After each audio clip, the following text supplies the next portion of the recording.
Bueno, para terminar el acto, va a decir una palabra Fermín Cabal, que de Jarandilla, la verdad.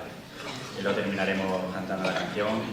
Yo invito al equipo de promoción y... Un año más estamos aquí en este museo para la entrega de este Escobón de Oro. Un año más vamos a disfrutar de esta fiesta y un año más, Almudena, me gustaría agradecerte el trabajo que haces aquí año tras año, día tras día, para que la gente cuando se vaya por esa puerta, como siempre digo, se vaya empapada, vaya sabiendo algo más de lo que es nuestra fiesta, de las fiestas más queridas que tenemos aquí en Jarandilla. Pero Almudena, siempre te digo lo mismo. Y Elena, cuando sale la gente por esa puerta, sabe un poquito más de los escobazos, pero no sabe lo que se siente. Para saber lo que se siente hay que vivirla, hay que estar dentro de ella. Por eso yo a cada uno de los que no sepan lo que se siente en esta fiesta, os animo a que esta tarde-noche os metáis en ella y sabéis, y vaya a saber realmente lo que se siente en ella. Este año la fiesta de los escobazos la vamos a vivir como siempre, con la misma inquietud, con la misma alegría, la misma devoción, la misma tradición de siempre, ¿no? Pero con la inquietud, al haber sido catalogada de interés turístico nacional este año y es el primer año, no sabemos cómo va a reaccionar la gente, si va a venir menos gente, va a venir más gente, no sabemos realmente cómo va a ser. Por eso os pido a cada uno de los que vayamos a participar en ella que la vivamos con la misma intensidad, con la misma alegría, con la misma devoción, con la misma tradición, pero siempre con el respeto a los demás y a los demás.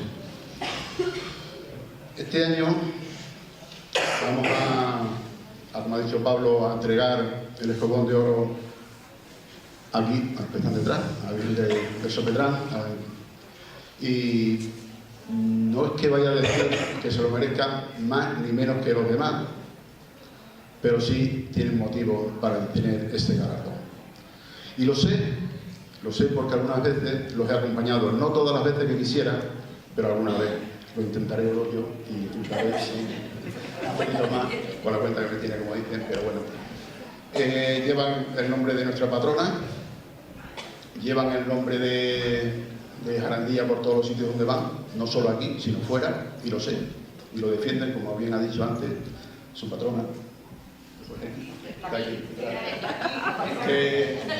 que sigue, ¿no? Pero esa alegría con el que llevan el nombre de Jarandilla, incluso cantan la fiesta de los escobazos para finalizar los eventos cuando terminan, y hay que ver lo que aplaude la gente, ¿verdad? Cuando están fuera, ¿no? Pues eso es lo que realmente lo que enalta a ellos, lo que le enalta, y por eso yo creo que sí que se lo merecen, ¿no? Como siempre he dicho antes también, las tradiciones muchas veces hay que llevarlas, ¿no? Y este año, por la tradición, nos han catalogado de interés turístico nacional. Quiero agradecer a toda esa gente que ha participado y que ha estado detrás de ellos para conseguirlo durante estos 10 años consecutivos. No voy a decir nombres porque me voy a quedar alguno y no sería bueno quedarse aquí. Pero sí lo que voy a decir es que agradezco a todos y cada uno de ellos ese trabajo y ese esfuerzo que han hecho para que al final podamos ser catalogados de interés turístico nacional. Y mirad, quiero agradecer sobre todo también al pueblo de Jarandilla. Al pueblo de Jarandilla porque después de todo ese trabajo que han hecho toda esa gente, si no fuese así por el pueblo de Jarandilla, por mantener nuestras tradiciones, por mantener nuestras costumbres, por mantenerlas vivas año tras año, generación en generación, ha sido lo que al final nos ha conseguido, nos han dado este interés turístico nacional también, ¿no? Si no fuera sido por ello, posiblemente pues no hubiera sido posible, por mucho que hubiéramos trabajado en ello, ¿no? El folclore es como nuestras raíces, ¿no?